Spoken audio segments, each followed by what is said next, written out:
حامد عزیزی.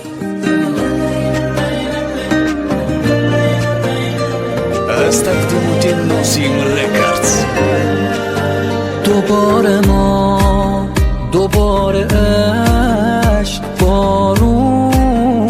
بارون چه خوبه که خوشی دلم با اون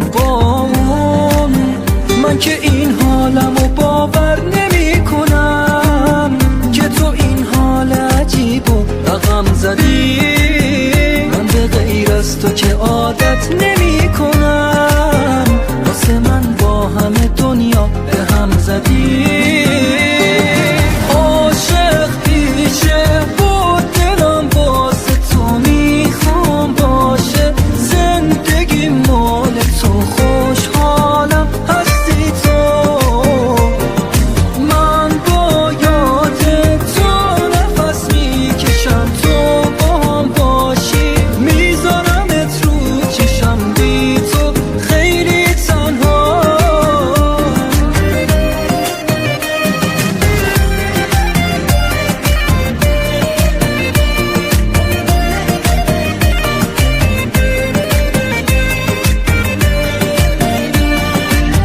دوباره هستی که به هم چه نزدیکه، هوای تو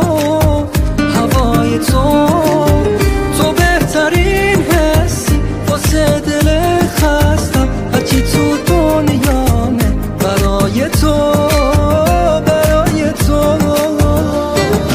عاشق پیشه بود دلم، واسه تو میخوام باشه زندگی مال تو، خوشحالم هستی تو.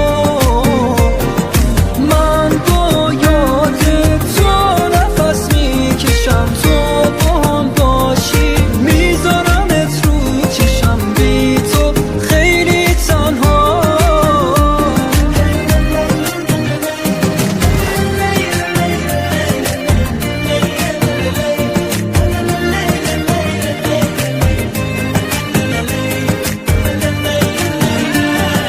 عاشق پیشه بود دلم، واسه تو میخوام باشه زندگی مال تو، خوشحالم هستی تو.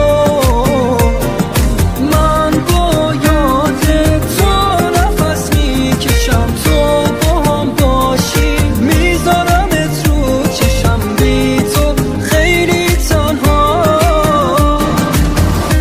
فتاح فتحی.